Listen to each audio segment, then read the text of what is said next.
Moving into the old house on Elm Street was supposed to be a new beginning for me. After my divorce, I needed a fresh start, a place to call my own. The house was charming, with its Victorian architecture and large, airy rooms. But it also had a history, a shadowy past that I was unaware of when I signed the lease. It started subtly at first. I would catch glimpses of movement out of the corner of my eye, fleeting shadows that seemed to dance along the walls. At night, as I lay in bed, I heard faint whispers, too soft to make out, but enough to send chills down my spine. I tried to ignore it, chalking it up to the creaks and groans of an old house settling. One evening, as I was unpacking boxes in the living room, I noticed something strange. The shadows in the room seemed to move independently of the light. They stretched and shifted, almost as if they were alive. I shook my head, trying to dispel the creeping sense of unease. It had to be my imagination, a trick of the light. But the shadows grew bolder. They started to appear more frequently, always at the edge of my vision. I could feel their presence, a cold, creeping sensation that made the hair on the back of my neck stand up. The whispers became louder, more insistent, like a chorus of voices murmuring just out of reach. One night, as I sat in bed reading, the shadows gathered in the corner of my room, a dark, writhing mass. The whispers filled the room, louder and more coherent. "Leave," they said. "You don't belong here." My heart pounded in my chest as I watched the shadows move, their shapes shifting and contorting in ways that defied logic. Terrified, I decided to stay at a friend's house for a few days. I needed to get away, to clear my head and figure out what was happening. But even at my friend's house, I couldn't escape the shadows. They followed me, appearing in mirrors, in darkened corners, always watching, always whispering. Desperate for answers, I started researching the house's history. I discovered that it had once belonged to a family who had disappeared under mysterious circumstances. Their bodies were never found, and the house had been vacant for years before I moved in. Neighbors spoke of strange occurrences, of shadows that moved on their own, of whispers in the night. They said the house was cursed, haunted by the spirits of the family who had vanished. Determined to rid myself of the haunting, I contacted a paranormal investigator. He arrived with his equipment, setting up cameras and sensors throughout the house. As night fell, we sat in the living room, watching the monitors, waiting for something to happen. At first, there was nothing. The house was eerily silent, the shadows still. But then, as the clock struck midnight, the shadows came alive.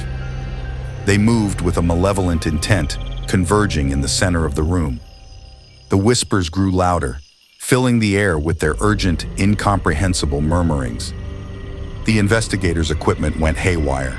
The sensors beeped frantically. The cameras captured the shadows twisting and writhing. The investigator looked at me, his face pale with fear. "We need to leave," he said.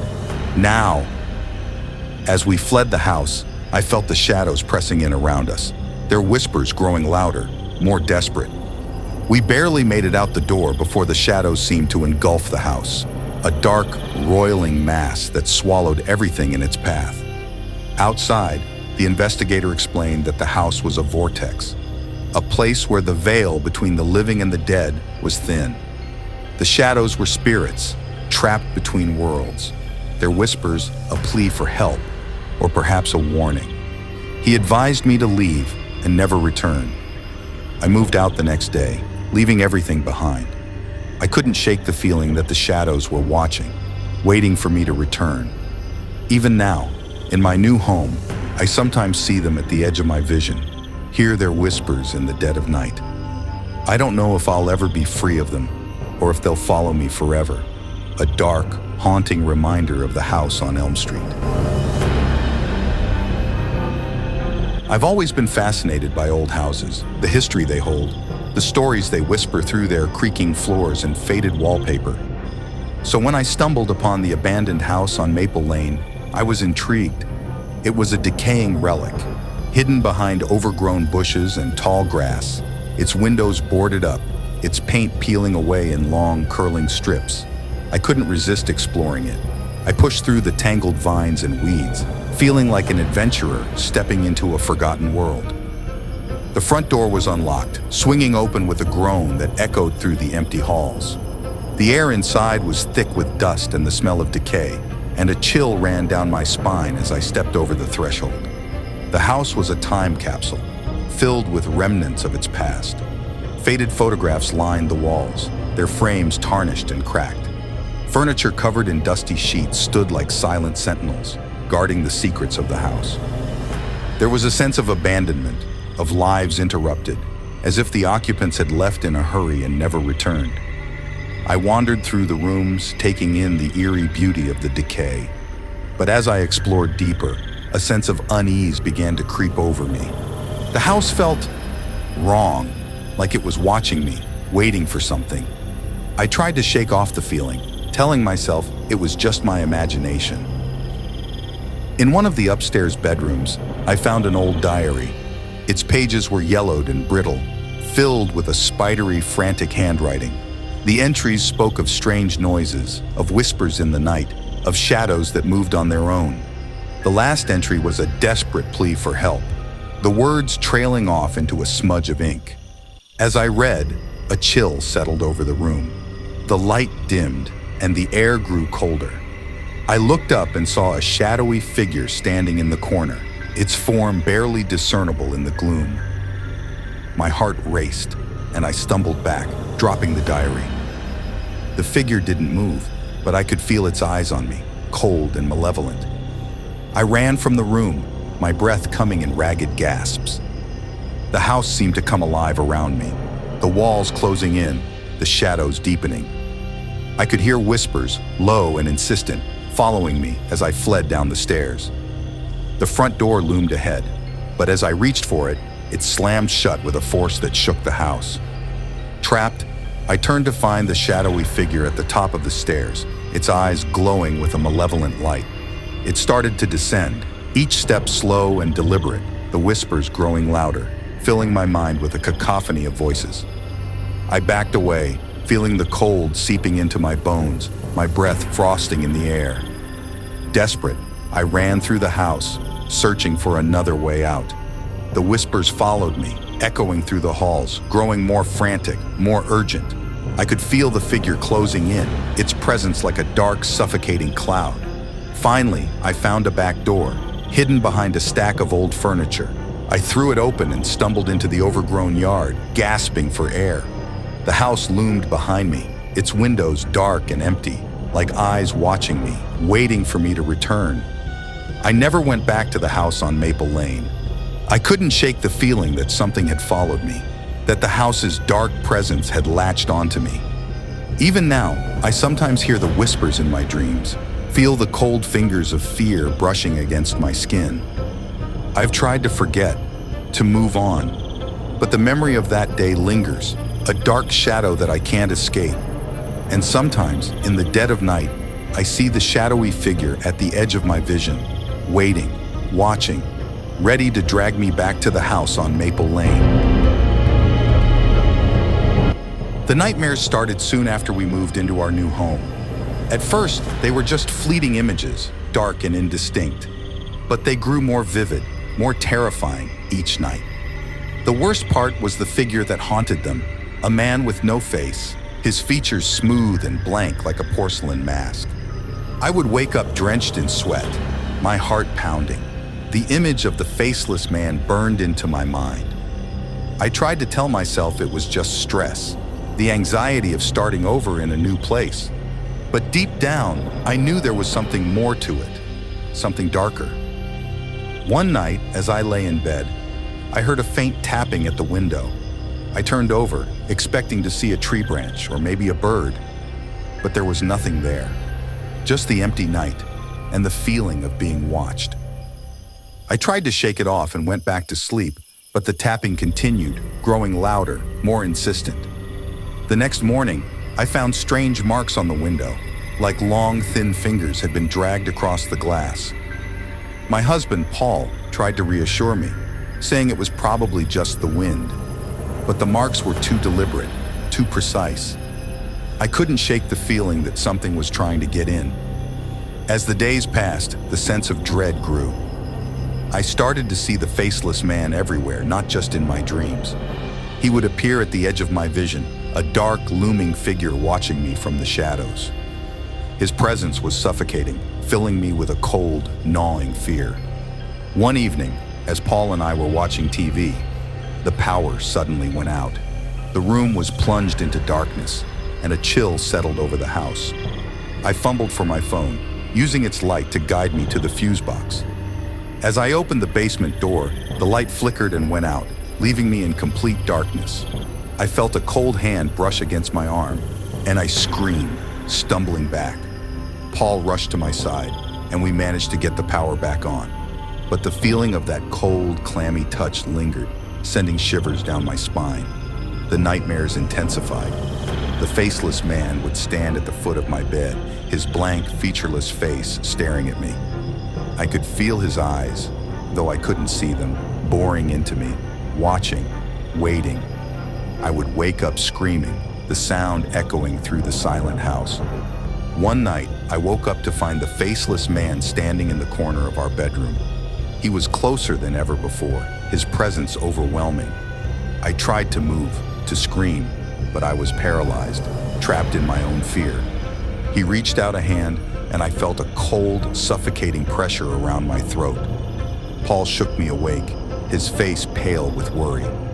"Sophia, you were screaming again," he said.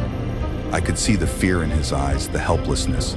We were both being haunted, tormented by this faceless entity that we couldn't escape. Desperate for answers, I started researching the history of our house. I discovered that it had once belonged to a man who had gone mad, driven insane by the death of his wife. He had spent his last days wandering the house, muttering to himself, until he finally took his own life. The neighbors spoke of strange occurrences, of a faceless figure that appeared in the windows, watching, waiting. I contacted a psychic, hoping she could provide some insight. She walked through the house, her face growing more troubled with each step. "There is a dark presence here," she said, "a soul trapped in its own torment. He's drawn to you, Sophia. He wants something from you." That night, as I lay in bed, I felt a cold hand on my shoulder. I turned, and the faceless man was there, closer than ever before. I could feel his breath on my skin, hear the faint, hollow sound of his voice. "Help me," he whispered. "Please, help me." The terror was overwhelming, but I forced myself to speak. "What do you want?" I asked, my voice trembling. He didn't answer, but I felt a surge of cold, an intense wave of sorrow and despair. Images flashed before my eyes. A woman, his wife, dying in his arms, her face twisted in pain. I understood then. He was trapped in his own grief, unable to move on, and he was reaching out to me for help. The next day, Paul and I performed a cleansing ritual, hoping to release the spirit from its torment. As we walked through the house, reciting prayers and burning sage, I felt the air grow lighter, the oppressive presence lifting. For the first time in weeks, I felt a sense of peace.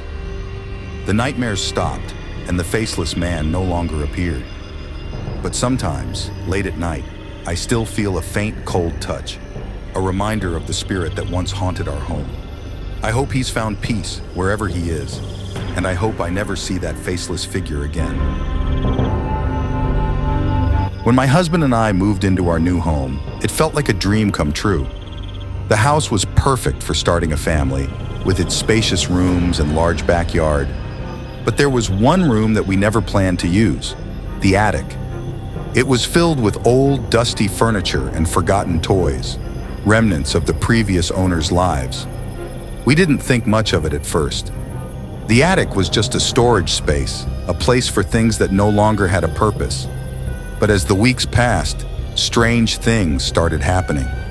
At night, we would hear the sound of a child laughing, soft and eerie, echoing through the empty halls. It sent chills down my spine, but my husband insisted it was just the house settling. One evening, as I was putting away some boxes, I found an old photograph tucked into the corner of a drawer. It was a picture of a young girl, her face pale and sad, standing in the attic. Her eyes seemed to stare right through me, and I felt a cold shiver run down my spine. I showed the photo to my husband, but he brushed it off, saying it was probably just a trick of the light. But the laughter continued, growing louder, more insistent. I started to hear whispers, faint and indistinct, like a child's voice calling out in the night. The attic door would creak open on its own, and I would find toys scattered across the floor, as if someone had been playing with them. I tried to ignore it, to tell myself it was just my imagination. But the feeling of being watched, of not being alone, grew stronger each day. One night, I decided to investigate. I climbed the creaky stairs to the attic, my flashlight cutting through the darkness. The air was thick with dust, and the smell of old, decaying wood filled my nostrils. As I reached the top, I saw her, the girl from the photograph, standing in the corner, her eyes wide and sad. My heart raced as I approached her. She didn't move, didn't speak, but I could feel her presence, cold and forlorn. I knelt down, trying to find the right words. "Who are you?" I asked, my voice trembling. She didn't answer, but I felt a wave of sadness wash over me. Images flashed in my mind. A young girl, alone and forgotten, playing with her toys in the attic. Her parents had left her there, abandoning her to her fate. She had died in the attic, waiting for someone to come and take her home. Tears filled my eyes as I realized the truth. She was the forgotten child, a lost soul trapped in the attic, searching for the love and warmth she had never known. I reached out to her, but she vanished, leaving behind only the faint echo of her laughter. I spent the next few days researching the house's history. I discovered that the previous owners had a daughter who had gone missing. They had searched for her, but she was never found. The attic had been sealed up, a dark secret hidden away from the world. Determined to help her find peace, I performed a cleansing ritual, hoping to release her spirit. As I walked through the attic, reciting prayers and burning sage, I felt the air grow lighter, the sadness lifting. For the first time in weeks, I felt a sense of peace. That night, I dreamt of the girl. She stood at the foot of my bed, her eyes no longer sad but filled with a soft, gentle light.